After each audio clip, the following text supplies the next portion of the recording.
የብዙ ሰው ህይወት እንደወጡ መቅረት ሆኗል። ወተን ወደ ቤታችን ለመግባታችን ምንም አይነት ዋስትና የለንምና ለወዳጅ ዘመዶቹ እና ለአድናቂዎቹ ለኛም ጭምር መጽናናትን እመኛለሁኝ። ከሆነ ጊዜ በኋላ ቤተክርስቲያን ክብሯን አጣለች። ታቦተ ጽዮንን የሚያክል ነገር በቤተክርስቲያን ውስጥ ተቀምጦ ያለበት የበረከት ስፍራ ናት። ስንሄድ በመተናነስና በፍርሃት በክብር መሆን ነበረበት። ልክ አዶናይ ሲገባ ጠፋ። ከአዶናይ ጋር ፎቶ መነሳት፣ ከአዶናይ ጋር ቪዲዮ መቅረጽ፣ ከአዶናይ ጋር የሆነ ነገር ማድረግ ኢቭን ነጠላ አለበስክም ነጠላ አንካ ያለው ሰው የለም። ያ ሁሉ ሰው ሲሯሯጥ የነበረው ለፎቶ፣ ያ ሁሉ ሰው ሲሯሯጥ የነበረው ለቪዲዮ። አንድ ሰው ነጠላ መስጠት እንዴት ያቅተዋል?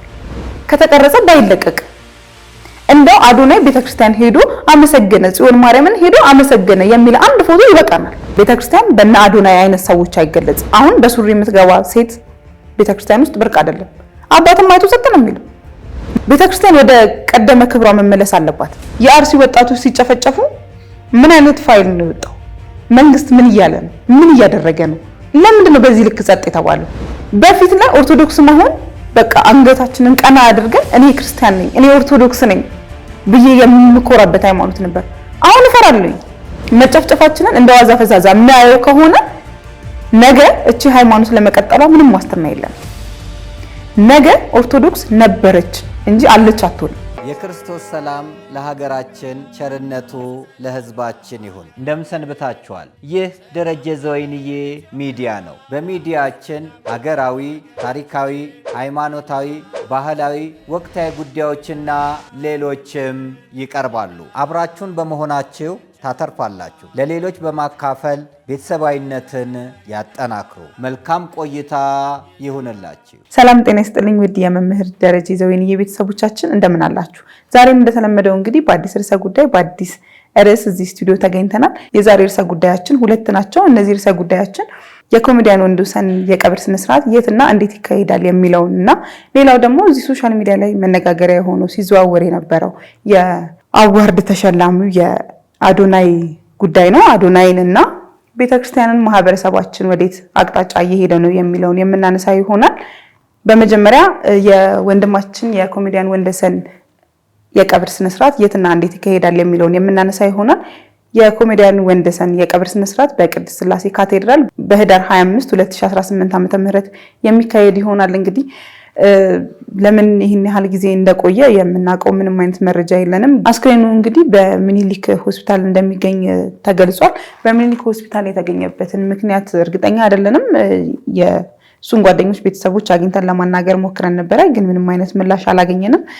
የቅርብ ቤተሰቦቹ ጓደኞቹ እንደተናገሩት ከሆነ ለትንሽ ጊዜ ያህል ድረስ ልቤን እያመመኝ ነው የሚል ነገርን ተናግረው ነበረ። በተረፈ ምንም አይነት የከፋ አይነት ሁኔታ ላይ አልነበረም። ድንገት እንደወጣ ነው የቀረው። ወንድማችን እንግዲህ ኮሜዲያን ወንዶሰን የአንድ ሴት ልጅ አባት ነው። በጣም የሚወዳት እንዳይኑ ብሌን የሚሳሳላት መግባት መውጣቱ በሷ የሆነ አይነት አባት ነው። በጣም ነው ያዘነችው። እናትየው እንዴት ለሷ መናገር እንዳለባት ግራ ገብቷት ነው የምትገኘው። ልጁን መጣው አልቆይም ብሏት ነበር የወጣውና እንዲህ ብሎ አባቷ ወጥቶ ተመልሶ አይመጣም ብሎ መናገር እጅግ በጣም ልብ የሚሰብርና የሚያሳዝን ጉዳይ ነው። የብዙ ትናንትናም ከቲጂ ጋር ገልጸናል። የብዙ ሰው ህይወት እንደወጡ መቅረት ሆኗል። ወተን ወደ ቤታችን ለመግባታችን ምንም አይነት ዋስትና የለንምና የምር አሁን ላይ ወደ ቤተክርስቲያን ወደ ሃይማኖታችን የምንጠጋበት ጊዜ ነው ብዬ አስባለሁኝ። ለወዳጅ ዘመዶቹ እና ለአድናቂዎቹ ለኛም ጭምር መጽናናትን እመኛለሁኝ። ነፍሱን እንግዲህ በአጸደ ገነት ያኖርልን። ለወዳጅ ቤተሰቦቹ መጽናናትን በድጋሚ እንመኛለን። ወደ ሁለተኛ ርዕሰ ጉዳያችን ስንመለስ እንግዲህ አዶናይ በአዋርዱ ማግስት ወደ ጽዮን ማርያም ቤተክርስቲያን ተጉዟል። እጅግ በጣም ደስ የሚል አቀባበል ነው የነበረው። የተወለደበትም አካባቢ ስለሆነ ደስ በሚል ሁኔታ ህዝቡ ተቀብሎታል። ደስ በማይል ሁኔታም ተቀብለውታል ብዬ አስባለሁኝ። ብዙ የሚነሱ ነገሮች አሉ። አዶናይ እንግዲህ የትግራይ ተወላጅ እንደሆነ የሚታወቅ ነገር ነውና እዛ ሲሄድ ሁሉም ሰው ደስ እንደሚለው በፍቅር እንደሚቀበለው የማይካድ ሀቅ ነው። ወደ ቤተክርስቲያን የሄደበትም ፍጥነት በጣም የሚያስደስት ነው። መድረኩ ላይም ሲናገር ሰምተነዋል። ማርያም ማርያም ማርያም ሲል ነበረ። ማርያም ማርያም ማርያም ማርያም ማርያም ማርያም እጅግ በጣም ደስ የሚል ነገር ነው። እኔ የትኛውም ሰው የትኛውንም አይነት አመለካከት ማንጸባረቅ ይችላል ብዬ የማምን አይነት ሰው ነኝ። ነገር ግን ችግሩ የሚጀምረው እዚህ ጋር ነው። ቤተክርስቲያን የራሷ የሆነ አስተምሮ አላት፣ የራሷ የሆነ ስርዓት አላት። ያንን ስርዓት ተከትሏል ወይ ብለን ስናስብ በፍጹም ገና ከመጀመሪያው ቤተክርስቲያን የገባበት መንገድ እጅግ በጣም ደስ የማይልና የምር አንድ ኦርቶዶክስ ማድረግ አለበት ወይ ብለን ስናስብ በፍጹም ማድረግ የሌለባቸውን ብዙ ነገሮችን አድርጓል። ወደ ሁለተኛው ርዕሰ ጉዳያችን እንመለሳለን፣ ብቻውን ስላልሆነ ማለት ነው። ቤተክርስቲያን ሲገባ ቢያንስ ነጠላ መደረግ ነበረበት። ይህንን አላሟላም። ቤተ መቅደስም ያለ ነጠላ ነው የገባው። የሱ ጥፋት ብቻ አይደለም። በእርግጥ እዚህ ጋር የሚታየው ከሆነ ጊዜ በኋላ ቤተክርስቲያን ክብሯን አጣለች። ክብሯን ያጣችው ደግሞ በእኛ በልጆቿ ነው። እኛ ልጆቿ ያላከበርናትን ቤተክርስቲያን ማንም መጥቶ ያከብርልናል ብዬ አላስብም። እኛ ልጆቿ ያላስከበርናትን ቤተክርስቲያን ማንም መጥቶ ቢሳደብ መንገዱን የከፈትንለት እኛ ራሳችን ነን ብዬ ነው የማስበው። አንድ አዶናይ ቤተክርስቲያን ሊሳለም ስለመጣ የነበረውን ነገር ቪዲዮ ላይ የምታዩት ነው። መተናል ወደ አክሱም እንግዲህ ማርያምን ለማክበር የነባት። እሺ መተናል። ሳንተኛ ወዲያውኑ ከነ ሶፌ ነው የመጣሁት የታባቱ። እሺ አንዴሞ ቤተክርስቲያን ባማ አንቺ እሺ ሰላም አለን ቴንክ ዩ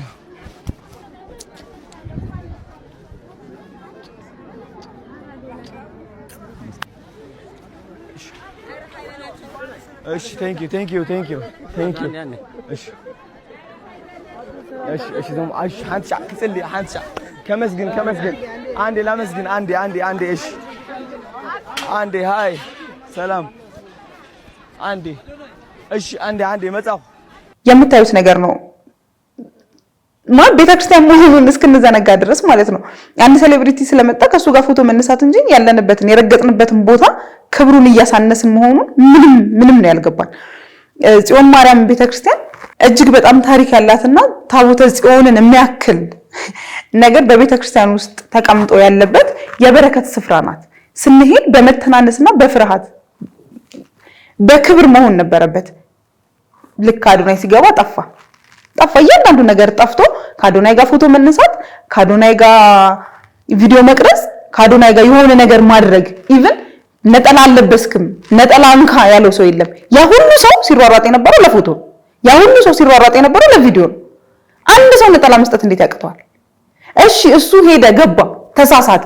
እኔ የምዕመኑ መሳሳት የቤተክርስቲያን ስርዓት አለመከበር አዶናይን ትክክል ያደርገዋል ብዬ አላስብም። ግን አንድ ሰው እንዴት እናጣለን ነጠላ የሚሰጠው? አንድ ሰው ቤተ መቅደስ እንደዚህ አይገባም፣ ይሄ የቤተክርስቲያን ሕግ አይደለም የሚለው አንድ አባት አንድ ሰው እንዴት እናጣለን? ወዴት እየሄድን ነው? እንቀጥላለን። አዶናይ መቅረጹን ላይፍ ታይሙ ነው ይቀርጻል። በጣም ብዙ ነገሮችን ያደርጋል። እያንዳንዱን እርምጃውን በተቻለው መጠን ሶሻል ሚዲያ ላይ ያጋራል። ግን ማናጀር አለው አይደለም? ይሄ ነገር ቤተክርስቲያንን እንደማይወክል መቼ ዙሪያ ያሉት ሰዎች ያውቃሉ። ስለዚህ ከተቀረጸ ባይለቀቅ እንደው አዶናይ ቤተክርስቲያን ሄዶ አመሰገነ፣ ጽዮን ማርያምን ሄዶ አመሰገነ የሚል አንድ ፎቶ ይበቃናል። ለአብሮነቱ በቃ ማርያምን የምሩን ነው የሚወዳት ብሎ ለመደምደም ለኛ አንድ ፎቶ በቂያችን። ያ ሁሉ ቪዲዮ አያስፈልገንም ነበር። በዚህ መሃል ምንድነው ያየነው? ሰው በተቀደደለት ቦይ ብቻ የሚፈስ መሆኑን ነው። በቃ አንዱ ውሃ ልክ በተቀደደለት ቦይ ነው የሚፈሰውና ልክ እንደዛ አይነት ሰው ነው እየሆነን ያለ ነው። አዶናይን ለረጅም ጊዜ ስንነቅፈው ነበረ። ቤተክርስቲያንን አይወክልም፣ ይሄ ወጣቱን እያበላሸ ነው፣ ወጣቱን ከስርዓት እያስወጣ ነው፣ ወጣቱን ወደ ግብረ ሰዶም እየወሰደ ነው ብለን ስንተች ነበረ። ግን በአንዲት ቅጽበት ማርያም ስላለ ብቻ መድረክ ላይ መገለጫችን አድርገናል። የአንድ ኦርቶዶክስማ እንደዚህ ነው የሚሆነው ብለን ማሳያ ምሳሌ ማድረግ ጀምረናል። ነገ ወዴት እንደምንሄድ አናውቀውም። ይሄ የስልክ መቅረጽ ጉዳይ፣ ሶሻል ሚዲያ ላይ ፖስት የማድረግ ጉዳይ የሱ ስህተት ብቻ ነው ብዬ አላስብም። ምዕመን እንደምዕመን ጠዋት ማህሌት ልንቆም ቅዳሴ ልናስቀድስ ቤተክርስቲያን ገብተን ምን ያህሉን ሰዓት ነው በስነ ስርዓት ቅዳሴያችንን ተካፍለን ማህሌት በስነ ስርዓት ቆመን አባቶች የሚያስተምሩንን ትምህርት በስነ ስርዓት አዳምጠን ከህይወታችን ጋር አዋህደን የምንወጣው ምን ያህሎቻችን ነን? የሚያስጨንቀን ኢንስታግራም ላይ ስለምናደርገው ስቶሪ ነው። የሚያስጨንቀን ቲክቶክ ላይ ስለምንፖስተው ቪዲዮ ነው። የምንጨነቀው ፌስቡክ ላይ ስለምንለቀው ፎቶና ምን ያህል ላይክ አገኘን በየትኛው ፖዚሽን ልነሳ እንደዚህ ሆኜ በግራ ጎኔ ብነሳ በፊት ለፊቴ ብነሳ የሚል ነገር ነው የሚያስጨንቀን። ቤተክርስቲያን በዚህ ትገለጻለች ወይ ብለን ስናስብ በፍጹም ቤተክርስቲያን በእኛ አትገለጽም። ቤተክርስቲያን በእነ አዶናይ አይነት ሰዎች አይገለጽም። ቤተክርስቲያን አዶናይን ሲያዩ ፎቶ ለመነሳት ቪዲዮ ለመቅረጽ አብሮት ከነበሩት ሰዎች አይን አትታይም። በእርግጥ ምዕመኑ ብቻ አይደለም ጥፋተኛ። አሁን ትልልቅ የምንላቸው አባቶች ራሱ ቅዳሴ ሲቀድሱ ላይቭ መግባት ጀምረዋል። ቪዲዮ እንደዚህ አድርገው መቅረጽ ጀምረዋል። ሀይባ ያተናል አይደለ? ከሆነ ጊዜ በኋላ ስርዓታችን እንጃ መስመር ከመልቀቅ አልፈናል። በቃ በጣም መረን ሆነናል ብዬ ነው የማስበው። እዛ ጋር ያለውን በፊት እኮ የዕጣኑ ሽታ ምናምን ብለን እናጣጥመው ነበረ። ገድል ሲነበብ በመተናነስ ነበር የምናዳምጠው። አሁን የትኛው ገድል ምን ሰዓት ላይ እየተነበበ እንደሆነ ሁላ ሳናውቀው በአካል ደርሰን ነው ቤተክርስቲያን እየተመለስን ያለ ነውና ይሄንን ቆም ብለን ልናስብበት ይገባል ብዬ አስባለሁኝ። ስንተች እኛ ምን እያደረግን ነው የሚለውን ማሰብ አለብን ብዬ አስባለሁኝ። ቤተክርስቲያን ወደ ቀደመ ክብሯ መመለስ አለባት። ወደ ቀደመ ክብሯ ደግሞ ለመመለስ እኛ ምዕመኖቿ የሃይማኖት አባቶችን መስመር ላይ ያስይዙን ይገባል ብዬ አስባለሁ። እንደ ምዕመን ማድረግ የሌለብንን ነገሮች አለማድረግ። ከሆነ ጊዜ በኋላ እያየናቸው የመጣናቸው ነገሮች እኮ ዓለማዊ ሰርግና የቤተክርስቲያን ሰርግ ተብሎ ለሁለት ተከፍሎ ሁለቱም ይካሄዳል። ትርጉሙ ምን እንደሆነ ባይገባኝም ለክርስትና ብለን ቤተክርስቲያን እንሄዳለን፣ ግን የክርስትና ቦታ ላይ የምናደርጋቸው ጌጣጌጦች፣ ዊጎች፣ ሊፕስቲኮች፣ ቻፕስቲኮች ኢቭን አይላሽ እና ምንድነው ይሄ ለቅንድባችን የምንጠቀማቸው ነገሮች ሁሉ ሳይቀሩ ፍጹም ቤተክርስቲያንን የሚወክል አይደለም። ክርስቶስን የምናመሰግንበት ክርስቶስን ከፍ ከፍ የምናደርግበት ተግባራቶች አይደሉም። የምንጨነቀው ቅድምም ብየዋለሁ ፊት ለፊት ወጥቶ ለሚታየው ለፎቶአችን በምን መንገድ ይሄ በእንደዚህ አይነት መንገድ ክርስትና ያስነሳ ነው ልጅ ነገ ቤተክርስቲያንን ላለመሸጡ ምንም ዋስትና የለም። ምንም ቀስ በቀስ እየተሸረሸረ መጥቶ አሁን በሱሪ የምትገባ ሴት ቤተክርስቲያን ውስጥ ብርቅ አይደለም። አባትም አይቶ ሰጥ ነው የሚለው፣ ምዕመኑም አይቶ ሰጥ ነው የሚለው። በፊት ትሳቀቅ ነበር። በፊት በጣም ነበር የምንሳቀቅ። አሁን የለም ይሄ ነገር። ለምን? በየጊዜው በየሄድንበት ርቀት ነገሮች ረጋ ብለው ስር እንዲሰዱ ስለተደረገ ማለት ነው። ሌላው ደግሞ የሃይማኖት አባቶች ነገሮችን ዝም ብለዋል። ለምን እንደሆነ አላውቅም፣ ግን ለአንዳንድ ነገሮች ዝምታ ብቻውን መልስ አይደለም። ታው ማለት መቻል አለባቸው። እዚህ ጋር ይብቃ ይቁም መባል አለበት ብዬ ነው የማስበው። እንደዛ ካልሆነ ቤተክርስቲያን ትጠፋለች። ቤተክርስቲያንና ኦርቶዶክስ ይጠፋል። በጣም እያየነው ነው። በተለያየ መንገድ እየተገደልን ነው፣ እየተጨፈጨፍን ነው። በቅርብ ጊዜ ያለውን የአርሲን ማንሳት ይቻላል። አርሲ ላይ ምን ያህል ኦርቶዶክስ ነው እያለቀ ያለው? ኦርቶዶክስ ስለሆኑ ብቻ ብሔር ሳይለይ ኦርቶዶክስ ስለሆኑ ብቻ ምን ያህሎቻቸው እየተጨፈጨፉ ነው። እዛ ጋር የሌላ ሃይማኖት ተከታይ ምንም ሳይሆን ሱቁ ሳይዘረፍ ምንም እንከን ሳይደርስበት ኦርቶዶክስ ስለሆነ ብቻ ሱቁ የተዘጋ ነፍሱ የጠፋች ስንት ኦርቶዶክሳውያን ነው እያለቀ ያለው። በበሽታው አለ፣ በመጨፍጨፉ አለ፣ ከዛ መረን በማጣቱ ደግሞ አለ። ነገ ለልጆቻችን ምንድነው የምናስተላልፈው? በጣም አጠያያቂ የሆነ ነገር ነው። እራሳችንን ዞር ብለን ልናይ ይገባል ብዬ አስባለሁ። በመቀጠል ሁሉም ነገር ላይ መንግስት ሲገባ እያየን ነው። ልክ እንደዚህ አይነት ነገሮች ላይ ሲሆኑ ግን የለም። ዛሬ ርዕሴ አይደለም፣ ግን ጠቆም አድርጎ ለማለፍ ያህል የአርሲ ወጣቶች ሲጨፈጨፉ ምን አይነት ፋይል ነው የወጣው? መንግስት ምን እያለ ነው? ምን እያደረገ ነው? ለምንድን ነው በዚህ ልክ ጸጥ የተባለው? ከቀናት በፊት 20 ሰው ተገሎ ነበር። ድጋሚ ከቀናት በፊት 11 ሰው የት እንደገባ ይታወቅ። ህዝቡ ነን እኮ ማለት ተውት። ሌላውን የኦርቶዶክስ እምነት ተከታይ መሆናችንን ተውት። እንደ ህዝብ አናሳዝናቸውም? እኛ ዜጋ መሆናችንን ሁሉ አጠያያቂ እንዲሆን ነው እያደረገብኝ ያለው። በፊት ላይ ኦርቶዶክስ መሆን በቃ አንገታችንን ቀና አድርገን እኔ ክርስቲያን ነኝ እኔ ኦርቶዶክስ ነኝ ብዬ የምኮራበት ሃይማኖት ነበር። አሁን እፈራለሁ። ማን በምን አይነት ሁኔታ ላይ ጠቃኝ እንደሚችል አናውቅም። እዚህ ሚዲያችን ላይ ማቀርበነው ነበር። በገሃድ ኦርቶዶክሳውያንን የማጥፋት ዘመቻ እየተከፈተ ነው። እናንተም ውድ ተመልካቾቻችን የምታዩት ነገር ነው። ሶሻል ሚዲያ ላይ በጣም ብዙ ቪዲዮዎች እየተዘዋወሩ ነው። እናጠፋቸዋለን፣ እንገላቸዋለን።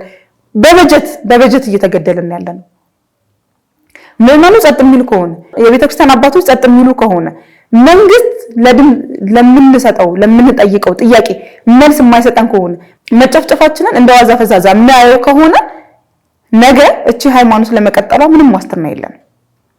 ነገ ኦርቶዶክስ ነበረች እንጂ አለች አትሆንም። እርግጥ ነው ሁሌም ነው የሚባለው ኢትዮጵያ የቅዱሳን ሀገር ናት፣ ኦርቶዶክስ አጠፋም ይባላል።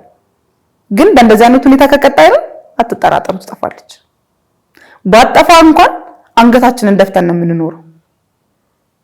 አንገታችንን ደፍቶ መኖር ብቻ አይደለም፣ በጣም የምንሸማቀቅበት ሃይማኖት ይሆናል ብዬ ነው የማስበው። ነገሮች በዚህ ከቀጠሉ ይህ ቀን ሩቅ አይደለም። በጣም ብዙ ግጭቶችን አይተናል። በጣም ብዙ አይደረጉም፣ በፍጹም አይሆንም ኢትዮጵያ ውስጥ የተባሉ ነገሮችን ስናይ ከርመናልና መንግስትም እንደ መንግስት ኃላፊነቱን መወጣት አለበት ብዬ አስባለሁ። ማህበረሰብም እንደ ማህበረሰብ ኃላፊነታችንን መወጣት አለብን። ሲቀጥል ደግሞ የምናከብራቸውን ሰዎች የኛ ሰዎች ናቸው ብለን የምናስባቸውን ሰዎች መለየትና ለይቶ ማዳመጥ አለብን ብዬ አስባለሁ። በዚህ ርዕሰ ጉዳይ የተለያዩ ሀሳቦች ይነሳሉ። እኛም ግን የራሳችንን ሀሳብ ለመግለጽ ያህል ነው። አዶናይ ብቻውን አላጠፋም ብዬ ነው የማስበው። ብቻውን አልተሳሳተም። የኛ የምዕመኖቻችንንም ችግር በደንብ አጉልቶ ያሳየ ለሰዳቢዎች አሳልፈን ራሳችንን የሰጠንበት ነገር ነው ብዬ ነው የማስበውና በጣም ብዙ ነገሮች ይነሳሉ። ግን ፍርዱን ለእናንተ ትቻለሁ። እኛ ማድረግ ያለብንን ነገር እናድርግ። በመጨረሻም ቤተክርስቲያን እኛ ባከበርናት ልክ ትከበራለች ብዬ አስባለሁ። እኛ ከፍ ባደረግናት ልክ ከፍ ትላለች። እኛ ልጆቿ በሰጠናት መነጽር ነው ሌላውም ሰው የሚያያትና ቤተክርስቲያንን በማክበር ስርዓት በመያዝ እንደው ሰዎች ነን እንስታለን፣ ደካሞች ነን። በደንብ የሚገባኝ የምረዳው ነገር ነው። ግን ቢያንስ ቤተክርስቲያን ስንሄድ ቤተክርስቲያን አካባቢ ስንሆን ስርዓታችንን ብንይዝ ለቤተክርስቲያን መሰጠት ያለበትን ክብር ብንሰጥ በማለት መልእክቴን አስተላልፋለሁኝ። እንግዲህ የዛሬ ቆይታችን ይህንን ይመስል ነበረ። ያላችሁን ሀሳብ አስተያየት በኮሜንት መስጫ ሳጥን ላይ አስቀምጡልን። ቤተሰብ ያልሆናችሁ ቤተሰቦቻችን ደግሞ ቤተሰብ እንድትሆኑን እንጋብዛለን። ላይክ፣ ሼር፣ ሰብስክራይብ ማድረጋችሁን አዘንጉ። መልካም ጊዜ። ልደተ ክርስቶስን በቅድስት ሀገር ኢየሩሳሌም። በስመ አብ ወወልድ ወመንፈስ ቅዱስ አሐዱ አምላክ አሜን። ታላቅ መንፈሳዊ ጉዞ ወደ ቅድስት ሀገር ኢየሩሳሌም ጌታችን አምላካችን መድኃኒታችን ኢየሱስ ክርስቶስ የተወለደበትን ቤተልሔምን ማየት ከፈለጋችሁ በደረጀ ዘወይንዬ አስጎብኚ ድርጅት ይጓዙ። ከልደቱ እስከ ዕርገቱ የተወለደበት ቤተልሔምን፣ የተጠመቀበት ዮርዳኖስን፣ ያረገበት ደብረ ዘይትን፣ እንደዚሁም ደግሞ ግርማ መለኮቱን የገለጸበትን ደብረ ታቦርን፣ ያደገበትን ናዝሬትንና ሌሎችንም ይመለከታሉ። ስለዚህ አስቀድመው ቦታ እንድትይዙ በፍቅር ተጋብዘዋል። ቅድስት ሀገር ኢየሩሳሌም ለመሄድ ደረጀ ዘወይንዬ አስጎብኚ ድርጅትን ይምረጡ። ደረጀ ዘወይንዬ አስጎብኚ ድርጅት። እኛ በትላንትናና በነገ መካከል ያለን ዛሬ ነን። ዛሬ ላይ ሆነን ነገን በበጎ ነገር እንገንባ። ነገ አዲስ ቀን ነው፣ ቀኑም ደግሞ ደስ ይላል። ደረጀ ዘወይንዬ ሚዲያ፣ ኢትዮጵያዊ ማንነት።